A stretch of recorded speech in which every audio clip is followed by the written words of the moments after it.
കൂട്ടുകാർക്ക് നല്ലൊരു രാത്രി ആശംസിച്ചുകൊണ്ട് മാമ്പഴത്തിന്റെ പുതിയ വീഡിയോയിലേക്ക് സ്വാഗതം. നമുക്ക് നേരെ ആദർശിന്റെ നയനയുടെ അടുത്ത ആഴ്ചയിലെ നല്ലൊരു പ്രൊമോ വിശേഷം കണ്ടാലോ. അങ്ങനെ ഇന്നത്തെ വിശേഷത്തെ നമ്മൾ കണ്ടു. ആദർശിനോട് അനി ആ സത്യങ്ങളൊക്കെ തുറന്നു പറയാണ്. ആദർശേട്ടാ, എന്താണെങ്കിലും വാഴക്കല്യാണം നടത്തി, ഇതിന്റെ വല്ല കാര്യമുണ്ടോ? ജാതകങ്ങൾ തമ്മിൽ ചേരത്തില്ലെങ്കിൽ ഈ കല്യാണം അങ്ങ് വേണ്ടെന്ന് വെക്കുന്നല്ലേ നല്ലതെന്ന് ചോദിക്കുക. ഇത് കേട്ട് ആദർശ് ഒരു നിമിഷം ഞെട്ടിപ്പോയി. പെട്ടെന്ന് പറഞ്ഞു, നീ എന്തൊക്കെയാ നീ പറയണേ? നിനക്കെന്താ ഒരു ബോധമില്ലേ? നാളെ നിന്റെ വിവാഹമാ. ഈ മുഹൂർത്തത്തിലാണോ നീ ഇതിനെക്കുറിച്ചൊക്കെ സംസാരിക്കുന്നേ? ഞാനിത് എത്ര വട്ടം ആദർശനോടും ഈ വീട്ടിലുള്ളവരോടും പറഞ്ഞ ആരും എന്റെ വാക്കുകളൊന്നും ചെവിക്കൊണ്ടില്ല. എനിക്ക് തോന്നുന്നു ഈ കല്യാണം കഴിഞ്ഞാലും ഇതൊന്നും ശാശ്വതമാവും തോന്നില്ല. അത് മാത്രല്ല, പുരോഹിതൻ പറഞ്ഞെന്താ, എനിക്ക് 2 വിവാഹം ഉണ്ടെന്നല്ലേ പറഞ്ഞേ. അങ്ങനെ 2 വിവാഹം ഉണ്ടെങ്കിൽ പിന്നെ ഇപ്പൊ ഈ കല്യാണത്തിന് എന്നെ നിർബന്ധിക്കേണ്ട കാര്യമുണ്ടോ? ഒരു കാരണവശാല് ഈ വിവാഹബന്ധം ശാശ്വതമാവെന്ന് എനിക്ക് തോന്നില്ലെന്ന് പറയാം. ദേനി ഒരുമാതിരി വർത്താനം പറയില്ല കേട്ടോ. എല്ലാരെയും വിളിച്ചു കൂട്ടി നാട്ടുകാരും വീട്ടുകാരും എല്ലാം വന്നു കഴിഞ്ഞപ്പോഴാണ് നീ ഇങ്ങനത്തെ വർത്താനം പറയണേ. അതെ, അങ്ങനെ എന്തേലും ആഗ്രഹം മനസ്സിലുണ്ടെങ്കിൽ അതും കൂടെ മാറ്റിയാലേ ഇനിയിപ്പൊ ഈ വിവാഹ ജീവിതം ശാശ്വതമായിട്ട് പോയിട്ടില്ലെങ്കിലും കുഴപ്പമില്ല. അനാമയുടെ കഴുത്ത് നീ താലി ചാർത്തത് തന്നെ ചെയ്യുമെന്ന് പറയാം. ഇത് കേട്ടത് അനി പറഞ്ഞു, ആദർശനോടല്ലാതെ എനിക്ക് മറ്റാരോടും പറയാൻ പറ്റില്ല. ആദർശന് അറിയാലോ എന്റെ മനസ്സ്. ഇപ്പോഴും എനിക്ക് അനാമയെ കല്യാണം കഴിക്കാൻ ഒരു താല്പര്യമില്ല. ഇപ്പോഴാണെങ്കിൽ വിവാഹം കഴിഞ്ഞിട്ടില്ല. പക്ഷെങ്കിൽ വിവാഹത്തിന് ശേഷമാണെങ്കിൽ പൊരുത്തക്കേടുകൾ ഉണ്ടാകുന്നെങ്കിൽ ഒന്ന് ഓർത്തു നോക്കിയേ, ഒന്നും ചെയ്യാൻ പറ്റാത്ത അവസ്ഥയാവുമെന്ന് പറയാം. പെട്ടെന്ന് ആദർശം പറഞ്ഞു, ഇനിയിപ്പൊ നീ അതിനെക്കുറിച്ച് ചിന്തിക്കണ്ട, മുത്തശ്ശനെ കുറിച്ച് ഒന്ന് ചിന്തിച്ചു നോക്കിയേ. മുത്തശ്ശനാണെങ്കിൽ ഇപ്പൊ തന്നെ വല്ലാത്തൊരു അവസ്ഥയില, നല്ല വയ്യായികയുണ്ട്, ഹോസ്പിറ്റലിൽ വരുന്നു, ഒന്ന് ശരിയായി വരുന്നുള്ളൂ. അതിൻ്റെ ഇടയ്ക്ക് നീ ഇങ്ങനത്തെ വർത്താനം കൂടെ പറഞ്ഞിട്ടുണ്ടെങ്കിൽ മുത്തശ്ശന്റെ മറന്ന് നീ ഇങ്ങനെയൊന്നും പറയരുത് അനിയെന്ന് പറയാം. ഈ സമയത്ത് നയനെ എങ്ങോട്ട് വരുന്നേ. നയന വന്നിട്ട് എന്തു പറ്റി? ചേട്ടനും അനിയനും കൂടെ ഒരു കുശലമെന്ന് ചോദിക്കുക. പെട്ടെന്ന് ആദർശം പറഞ്ഞു, ഇവനാണെങ്കിൽ ഈ മുഹൂർത്തത്തിൽ കല്യാണം വേണ്ടെന്ന്. ദേ, കല്യാണത്തിന് സമയം അടുക്കാറായി, ഇന്ന് ഒറ്റ ദിവസം കൂടെ ഉള്ളൂ, നാളെ വിവാഹമാ. ആ സമയത്ത് ഇവൻ പറയുന്നു ഇവന് ഈ വിവാഹം വേണ്ടെന്ന്. പെട്ടെന്ന് നയന പറഞ്ഞു, അനി നീ എന്തുദ്ദേശിച്ചാ അനി ഇങ്ങനെയൊക്കെ തുടങ്ങണേ? നിനക്കെന്താ ഒട്ടും ബോധമില്ലെന്ന് ചോദിക്കുക. അനി പെട്ടെന്ന് പറഞ്ഞു, ഏട്ടത്തി ഞാൻ കൂടുതലൊന്നും പറയണ്ട. ദേ, ഇനി അനാമിക മാത്രമായിരിക്കണം നിന്റെ മനസ്സിൽ, വേറൊരു ചിന്തകളും പാടില്ല. അറിയാലോ, വിളിച്ച് വരുന്നവരുടെ മുന്നിൽ നാണം കെടുത്താനെ ഇടവരുത്തിയേക്കല്ലേ. ആദ്യമേ തന്നെ പറഞ്ഞേക്കാം, അങ്ങനെ എന്തേലും ഉദ്ദേശം ഉണ്ടായിരുന്നെങ്കിൽ നീ അത് നേരത്തെ ചെയ്യണമായിരുന്നു. ഇനിയിപ്പൊ അതൊന്നും പറഞ്ഞിട്ട് കാര്യമില്ല. അറിയാലോ, അല്ലെങ്കിൽ തന്നെ ജാനകികളമ്മ നല്ല ദേഷ്യത്തിൽ നടക്കുന്നേ. നീയും അനിയും തമ്മിലുള്ള വിവാഹം നടന്നില്ലേ ഇവിടെ എന്തൊക്കെ കോലാഹലങ്ങൾ ഉണ്ടാവും അറിയാവോ? പിന്നീട് ആദർശനോടായിട്ട് പറഞ്ഞു, ആദർശാണ് ഇവൻ പറയുന്നൊന്നും ചെവിക്കൊള്ളണ്ട കേട്ടോ. ഇവിടെ അനാമികേനെ മൂത്ത മരുമകളായിട്ട് വല്യമ്മ എല്ലാവരും അംഗീകരിച്ചു കഴിഞ്ഞ കാര്യമാണ്. അതുകൊണ്ട് ഇനിയിപ്പോൾ ആ കാര്യത്തിലൊരു മാറ്റമില്ല. എന്തൊക്കെ സംഭവിച്ചെന്ന് പറഞ്ഞാലും അനാമികയായിട്ടുള്ള ഇവന്റെ വിവാഹം നടക്കണം. ഇവനിങ്ങനെ പൊട്ടത്തരമൊക്കെ പറഞ്ഞു നിൽക്കും. ആദർശൻ ഒന്നും കേൾക്കണ്ട. ആദർശൻ അങ്ങോട്ട് ചെന്ന് അവിടെ എന്തെങ്കിലും ജോലിയുണ്ടെ നോക്കാൻ പറയണം. അങ്ങനെ ആദർശം അങ്ങോട്ട് പോയി.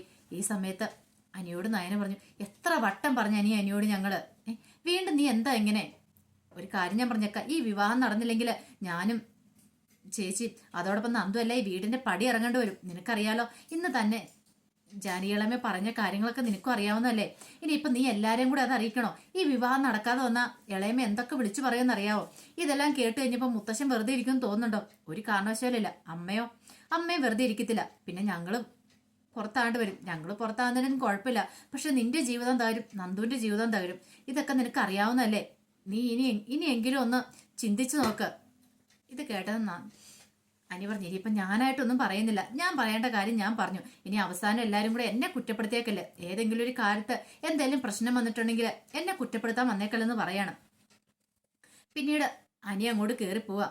ഈ സമയത്ത് ജലജയുടെ അടുത്തേക്ക് അഭി വന്നിട്ട് പറഞ്ഞു, അല്ലമ്മേ, കല്യാണമൊക്കെ നല്ല ഗംഭീരമായിട്ട് നടക്കുന്ന ലക്ഷണം കാണുന്നുണ്ടല്ലോ എന്ന് പറയാം. എടാ മോനെ, എന്തൊക്കെ നടന്നിട്ട് എന്താ കാര്യം? 2 കല്യാണം ഉണ്ടെന്നാ പറയുന്നത്. ഒന്നൊരു വാഴക്കല്യാണം ആയിരുന്നു, ഇനിയിപ്പൊ 2ാമത് കെട്ടാൻ പോകുന്ന അവന്. പക്ഷെ ഇതൊന്നും ശാശ്വതമാവുന്ന എനിക്ക് തോന്നുന്നില്ലെന്ന് പറയാം. ഇത് കേട്ടതും അഭി പറഞ്ഞു, അമ്മ വാഴക്കല്യാണം നടത്തി, അപ്പൊ ഈ ബന്ധം ഇനി നിലനിൽക്കുമെന്ന് ചോദിക്കാം. എടാ, അതൊക്കെ വെറുതെ പറഞ്ഞ. 2 കല്യാണം ഉണ്ടെന്ന് പുരോഹിതൻ പറഞ്ഞ ഉറപ്പായിട്ടും 2 കല്യാണം തന്നെ കാണുമെന്ന് പറയാം. ഇനി ഈ കല്യാണം അങ്ങനെ മുടങ്ങിപ്പോവോ? എടാ, എങ്ങനെ മുടങ്ങാനാ? ഒരു പക്ഷെ ഇനി അവളെ ആരാ തട്ടിക്കൊണ്ടു പോയെന്ന് അറിയത്തില്ല. അങ്ങനെ തട്ടിക്കൊണ്ടു പോയൊരു 2ാമത് ഒന്നുകൂടെ തട്ടിക്കൊണ്ടു പോവാണെങ്കിൽ ഈ കല്യാണം മുടങ്ങുമെന്ന് പറയാം. അങ്ങനെയെങ്കിലും നടന്നാൽ മതിയായിരുന്നു. ജലജ പറഞ്ഞു, അങ്ങനെ നടക്കുവാണെങ്കിൽ ആ ജാനകിയുടെ അഹങ്കാരം എത്ര കുറഞ്ഞാനാ. എന്തൊരു അഹങ്കാരമായിരുന്നു ഒക്കെ. പക്ഷെ ഒരു കാര്യമുണ്ട്, പണ്ടത്തെ പോലെ ഒന്നുമല്ല. ഇപ്പൊ നയനെ നവ്യനൊന്നും കണ്ണെടുത്താൽ കാണത്തില്ല. ആ നന്ദു ഇങ്ങോട്ട് വന്നത് അവൾക്ക് ഇഷ്ടപ്പെട്ടിട്ടില്ല എന്ന് പറയാം. അഭി പറഞ്ഞു, അതെന്താ അമ്മേ? അതെന്താന്ന് അറിയത്തില്ല, എന്തോ ഒരു കള്ളക്കളികൾ ഉണ്ടാ മോനെ. നമ്മൾക്ക് ആർക്കും അറിയത്തില്ലാത്തൊരു കള്ളക്കളികള് കനകയും നയനയും ചേർന്ന് കളിക്കുന്നുണ്ട്. പക്ഷെ ആ കാര്യം ജാനകിക്ക് അറിയാം. ജാനകിക്ക് അതുകൊണ്ടാണ് അവരിഷ്ടമില്ലാത്തതെന്ന് പറയാം. ഇത് കേട്ടത് അഭി പറഞ്ഞു, എനിക്ക് ചില സംശയങ്ങളൊക്കെ ഉണ്ടമ്മേ. മിക്കവാറും 2 കല്യാണം ഉണ്ടെന്ന് പറഞ്ഞു. അവനാണെങ്കിലോ ഇപ്പോഴും കല്യാണത്തിന് താല്പര്യം ഇല്ലാത്ത മട്ടിലും നടക്കണേന്ന് പറയാം. അനിയുടെ കല്യാണത്തിന്റെ കാര്യം പറയുമ്പോൾ തന്നെ അവൻ ദേഷ്യം എന്ന് പറയാണ്. ജലജ പറഞ്ഞു, എനിക്ക് തോന്നുന്നു അവന്റെ മനസ്സിൽ വേറെ ഏതോ പെണ്ണുണ്ടെന്ന് തോന്നി. അതാരാന്ന് മാത്രം അറിയത്തില്ല. അറിയുമായിരുന്നെങ്കിൽ ഈ കല്യാണം നമുക്കങ്ങ് മുടക്കാരെന്ന് പറയാം. ഈ സമയം അഭി പറഞ്ഞു, ഇനി പറഞ്ഞിട്ട് കാര്യമില്ലോ, കല്യാണം എന്തായാലും നടക്കില്ലെന്ന് ചോദിക്കാം. കല്യാണം നടക്കും, അതാ ഒരു ടെൻഷൻ. എന്തെങ്കിലും ഒരു വഴി ഉണ്ടായിരുന്നെങ്കിൽ ഈ കല്യാണം കൂടെ മുടക്കിയാൽ മതിയായിരുന്നു. അങ്ങനെയാണെങ്കിൽ പിന്നെ ഒരു പ്രശ്നം ഉണ്ടാകത്തില്ല. നമ്മൾ ഉദ്ദേശിച്ച പോലെ തന്നെ കാര്യങ്ങൾ മുന്നോട്ട് പോകും. കല്യാണം കഴിഞ്ഞു കഴിഞ്ഞിട്ടുണ്ടെങ്കിൽ 3 ജ്വല്ലറിയുടെ MD സ്ഥാനത്തേക്ക് അവന് പോകാൻ പോന്നെ അറിയാവോ. 3 ജ്വല്ലറി അവന്റെ കസ്റ്റഡിയിലാവും. നീ ഒന്നും അല്ലാത്തവനായി തീരും. ഇതൊക്കെ കണ്ടിട്ടും കേട്ടു എങ്ങനെ ഇവിടെ കഴിയുമെന്ന് ഓർത്തിട്ട് എനിക്ക് ഒരു സമാധാനം കിട്ടുന്നില്ല എൻ്റെ ഭഗവാനെ. എങ്ങനെയെങ്കിലും നീ കല്യാണം ഒന്നും മുടക്കിയാൽ മതിയായിരുന്നു. അങ്ങനെ എൻ്റെ മോൻ്റെ കണ്ണി കരണ്ടിട്ടുകൊണ്ട് അവൻ അങ്ങനെ സൂചിച്ച് ജീവിക്കണ്ട എന്ന് പറഞ്ഞ് ജഡ്ജി അങ്ങോട്ട് പോവാണ്. ഈ സമയം അനാമികനും അടുത്ത് ഉപദേശം കൊടുക്കുവാണ്. വേണു പറഞ്ഞു, മോളെ പറഞ്ഞ കാര്യങ്ങളൊക്കെ ഓർമ്മയുണ്ടല്ലോ. ഇന്ന് ഒരു ദിവസം കൂടെ ഉള്ളൂ, നാളെയാണ് കല്യാണം. അവിടെ ചെന്ന് കഴിഞ്ഞ് അടങ്ങി ഒതുങ്ങി നിന്നോണം. ആദ്യത്തെ കുറെ നാൾ അവിടെ നല്ല രീതിയിൽ തന്നെ പിടിച്ചു നിൽക്കണം. എങ്കിൽ മാത്രം അവരുടെ പ്രീതി പിടിച്ചു പറ്റാൻ പറ്റുള്ളൂ. അവർക്ക് മോളിൽ വിശ്വാസം ഉണ്ടാകണം. എനിക്ക് മോളെ ഇഷ്ടമാണ്. അപ്പൊ ആദ്യമൊക്കെ എനിക്കൊരു താല്പര്യക്കുറവ് കാണും. മോളെ അതൊന്നും കാര്യമാക്കണ്ട, മൈൻഡ് ചെയ്യുവേ വേണ്ട. മോളുടെ വരുതിയിലാണോ ആ വീട് മൊത്തം, അനന്തപുരി തറവാട്.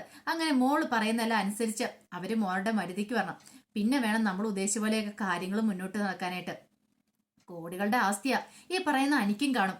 അപ്പൊ അതുകൊണ്ട് മോള് പതുക്കെ അവിടെ ചെന്നിട്ട് കാര്യങ്ങളൊക്കെ നീക്കി അറിയാലോ. പിന്നെ എന്താ ചെയ്യേണ്ടതെന്ന് ആദ്യം ജ്വല്ലറി കയറി പറ്റണം. ജ്വല്ലറി കയറി പറ്റിയ പിന്നെ കുഴപ്പമില്ല. പിന്നെ അവിടുന്ന് കുറേശ്ശെ അടിച്ചു മാറ്റാൻ പറ്റും. എങ്കിൽ മാത്രം നമ്മുടെ കടങ്ങളൊക്കെ വീട്ടാൻ പറ്റുള്ളൂ. ആ ഒരു പ്രതീക്ഷ ഉള്ളതുകൊണ്ട് മാത്രം ഞാൻ ഈ കല്യാണത്തിന് പോലും നിർബന്ധം പിടിക്കുന്നത്. ഇനി അപ്പൊ ഉപേന്ദ്രൻ എന്ത് ചെയ്യുമെന്ന് അറിയത്തില്ല. ഒരു തവണ കള്ളത്തരം പറഞ്ഞു തന്നു, നന്ദുവിന്റെ ആൾക്കാരാന്ന് പറഞ്ഞ്. പക്ഷെ ഇനിയും തട്ടിക്കൊണ്ട് പോയിട്ടുണ്ടേ അറിയാലോ. ഒരു കാരണവശാലും നീ ഈ കല്യാണത്തിന് പുറത്തിറങ്ങാനേ പാടില്ല. അപ്പൊ നാളെ തന്നെയാണെങ്കിൽ എപ്പോഴും നിന്റെ കണ്ണ് ചുറ്റും വേണം. ഏത് സമയത്ത് ഉപേന്ദ്രനും അവന്റെ ആൾക്കാരും ചിലപ്പോൾ അവിടെ വന്നെന്നിരിക്കും. ഇതുവരെയായിട്ടും പൈസ കൊടുത്തിട്ടില്ല. ആ ഒരു ടെൻഷനിൽ അച്ഛൻ എന്ന് പറയാം. പെട്ടെന്ന് അനാമി പറഞ്ഞു, അതൊന്നും ഓർത്ത് അച്ഛൻ വിഷമിക്കണ്ട, അങ്ങനെയൊന്നും സംഭവിക്കില്ല.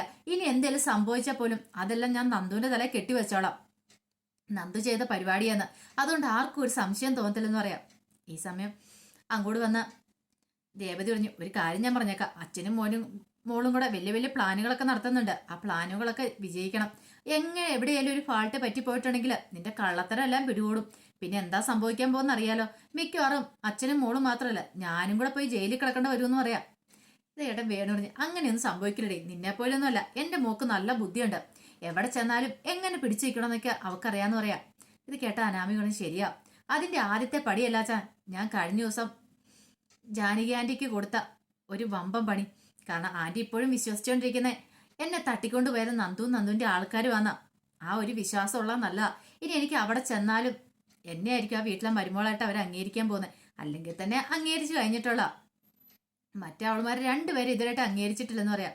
വീണ്ടും പറഞ്ഞ് അധികം അംഗീകരിക്കൊന്നും വേണ്ട, അറിയാലോ നമ്മൾ അവിടെ ചെന്നിട്ടുണ്ടെങ്കിൽ നമ്മുടേതായ രീതി വേണം നിൽക്കാനായിട്ട് പറയാണ്. അതൊന്നും എനിക്ക് പറഞ്ഞു തരേണ്ട ആവശ്യമില്ലെന്ന് പറയണേ. ഈ സമയം രേവതി പറഞ്ഞു, ദേ സമയം കുറേയായി, മോള് പോയി കിടക്കാൻ നോക്ക്, രാവിലെ എഴുന്നേക്കണ്ടല്ലേന്ന് ചോദിക്കുക. അങ്ങനെ അനാമി അങ്ങോട്ട് പോവാണ്. ഈ സമയം ഉപേന്ദ്രൻ ഗുണ്ടകളെ വിളിക്കുകയാണ്. ഗുണ്ടകളെ വിളിച്ചിട്ടുണ്ട്, നാളെയാണ് കല്യാണം, ഓർമ്മയുണ്ടല്ലോ. ഇതുവരെ ആയിട്ടും അവൻ പൈസ തന്നിട്ടില്ല. വിളിച്ചിട്ട് അവൻ ഫോൺ പോലും എടുക്കുന്നില്ല. അതിനർത്ഥം എന്താ, അവന് പണം തരാൻ താല്പര്യമില്ല. അപ്പൊ ഒരേ ഒരു വഴി മാത്രമേ ഉള്ളൂ, പണം തന്നില്ലേ നമ്മൾ എന്ത് ചെയ്യും, നാളെ അങ്ങോട്ട് കല്യാണ മണ്ഡപത്തിലേക്ക് അങ്ങോട്ട് കയറി ചെല്ലും. കയറി ചെന്നിട്ട് അവളുടെ കാതലും കഴുത്തലും എല്ലാം ഉള്ളതും കൂടി ഊരി വാങ്ങും. 101 പവന. അത് കിട്ടിയാലും വേണം നമുക്ക്. പിന്നെ അവര് കെട്ടുവോ കെട്ടാതിരിക്കോ എന്ത് വേണം ചെയ്യട്ടെ, കല്യാണം മുടങ്ങിയാലും നമുക്ക് കുഴപ്പമൊന്നുമില്ലെന്ന് പറയാം. ഉപേന്ദ്രൻ പറഞ്ഞു, ഓർമ്മയുണ്ടല്ലോ, ഒരിടത്ത് നമുക്ക് ഒരു ഫോൾഡ് പറ്റിപ്പോയാൽ എല്ലാം കീറുകൃത്തിയായിരിക്കണം. നാളത്തോടുകൂടി അവന്റെ അഹങ്കാരം തീരണം. ആ പെണ്ണിനെ തട്ടിക്കൊണ്ട് പോയിട്ട് പോലും അവന് വല്ല ഉടുപ്പുണ്ടോന്ന് നോക്കി, അങ്ങനെയെങ്കിലും പൈസ തരുമെന്ന് വെച്ചു. അവൻ പൈസയും തന്നില്ല. പക്ഷെ നാളൊരു കാര്യം പ്രത്യേകം ശ്രദ്ധിക്കണം. ഒരു മുട്ടപ്പെണ്ണുണ്ടെന്ന് പറഞ്ഞില്ലേ അവിടെ, തലയൊക്കെ ബോബി ചെയ്ത് ആൺകുട്ടികളെ പോലെ നടക്കുന്നത്, അവളെ പ്രത്യേകം നോട്ട് ചെയ്തോണം. അവൾ ആ പരിസരത്തുണ്ടെങ്കിൽ അവളുടെ കണ്ണിപ്പെടാതെ വേണം നാളെ അങ്ങോട്ട് കയറി ചെല്ലാനായിട്ട്. മിക്കവാറും അവളവിടെ നാളെ കാണുമായിരിക്കും എന്ന് പറയണം. ഇത് കേട്ടത് ഉപേന്ദ്രന്റെ ഗുണ്ടകൾ പറഞ്ഞു, ഒരു തവണ ഞങ്ങൾക്ക് പറ്റി, പക്ഷെ ഈ തവണ പറ്റില്ല.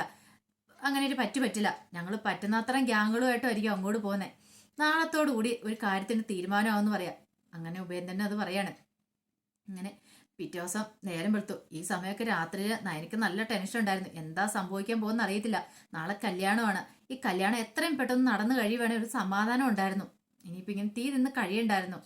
കനയ്ക്കും അതേപോലെ തന്നെയായിരുന്നു. പക്ഷെ നന്ദുവിൻ്റെ ഉള്ളില് വല്ലാത്ത ടെൻഷൻ. രാത്രി കിടന്ന് ഉറങ്ങിയിട്ട് പോലുമില്ല. കണ്ണടച്ചു കഴിഞ്ഞാൽ അനീൻ്റെ ഒരു രൂപ മനസ്സിലേക്ക് വരുന്നേ. ഇത്രയും കാലം ഒരു പ്രതീക്ഷയൊക്കെ ഉണ്ടായിരുന്നു. പക്ഷെ ഇപ്പൊ ആ പ്രതീക്ഷ പോലും ഇല്ല. അല്ലെങ്കിൽ താൻ എന്തിനാ വലിയ വലിയ പ്രതീക്ഷകളൊക്കെ വെക്കുന്നേ? ഒരു നിമിഷം നന്ദു അങ്ങനെ ചിന്തിക്കും, വേണ്ട, കൊക്കിൽ ഒതുങ്ങുന്ന കൊത്താവളെന്നല്ലേ പറയണേ. പക്ഷെ അങ്ങനെ വിചാരിച്ചാലും നന്ദുവിന്റെ മനസ്സിലേക്ക് അനി കടന്നു വരും. ഒരു പക്ഷേ വീട്ടുകാരെല്ലാം സമ്മതിക്കുമായിരുന്നെങ്കിൽ താനും അനിയും തമ്മിൽ നല്ലൊരു ജീവിതം ഉണ്ടായിരുന്നു. ആദ്യമായിട്ട് തന്റെ മനസ്സിലേക്ക് കടന്നു വന്നതാ. മറക്കാൻ കഴിയുന്നില്ല. മറക്കാൻ ശ്രമിക്കുന്നതോറും വീണ്ടും വീണ്ടും മനസ്സിലേക്ക് കടന്നു വന്നുകൊണ്ടിരിക്കുക. ഒരു പക്ഷെ 2 കല്യാണം ഉണ്ടെന്നല്ലേ പറയണേ. ഇനിയിപ്പോ രണ്ടാമത്തെ കല്യാണം ആരുമായിട്ടായിരിക്കും? ഈ വിവാഹബന്ധം അങ്ങനെ ഉഴപ്പിപ്പോവോ? പക്ഷെ വാഴക്കല്യാണം നടത്തിയോണ്ട് അതിനൊരു വഴിയില്ല. എന്ത് ചെയ്യണമെന്ന് അറിയില്ല. ഇനിയിപ്പോ വല്ലാത്തൊരവസ്ഥയല്ല നന്ദു. അങ്ങനെ പിറ്റേ ദിവസം നേരം വെളുത്തു കഴിഞ്ഞപ്പോ നന്ദു എഴുന്നേക്കുവാണ്. അപ്പൊ മുത്തശ്ശൻ പറഞ്ഞിരിക്കുന്നേ, നന്ദുവിനോടും ഫ്രണ്ട്സിനോടും കൂടിയിട്ട് ഈ കല്യാണത്തിന് വേണ്ട അനിയെ ഒരുക്കണം എന്നൊക്കെ പറയുന്നേ. പക്ഷെ അനിക്ക് അങ്ങോട്ട് പോകാൻ തന്നെ അനിയുടെ അടുത്തേക്ക് പോകാൻ തന്നെ നന്ദുവിന് വല്ലാത്തൊരു വിഷമമായിരുന്നു. ഈ സമയത്താണ് ഫ്രണ്ട്സ് വരുന്നത്. അനിയുടെ നന്ദുവിന്റെ ഫ്രണ്ട്സ് വരുവാണ്. ഫ്രണ്ട്സ് വന്നപ്പോൾ നന്ദു വല്ലാത്തൊരവസ്ഥയിൽ നിൽക്കുന്നുണ്ടായിരുന്നു. നന്ദുവിനെ കണ്ടുപിടി വന്നിട്ട് ചോദിച്ചു, ആഹാ, നീ എന്താ ഇവിടെ ഇങ്ങനെ ഇരിക്കുവാണെന്ന് ചോദിക്കും. ഒന്നുമില്ല, വാ, അനിയുടെ അടുത്തേക്ക് പോണ്ടേ, അവനെ റെഡിയാക്കണ്ടേന്ന് ചോദിക്കും. നിങ്ങൾ പൊക്കോ, ഞാൻ വരുന്നില്ല എന്ന് പറയണേ. അതെന്ത് വർത്താനാ നന്ദു നീ പറയണേ?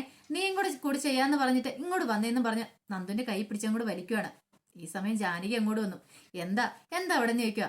അല്ല, ഞങ്ങള് അനിയുടെ റൂമിലേക്ക് നിങ്ങൾ പൊക്കോ, അതിനെന്തിനാ നന്ദുവിന്റെ കൈ പിടിച്ച് വലിക്കണമെന്ന് ചോദിക്കും. അല്ല, നന്ദുവും കൂടെ.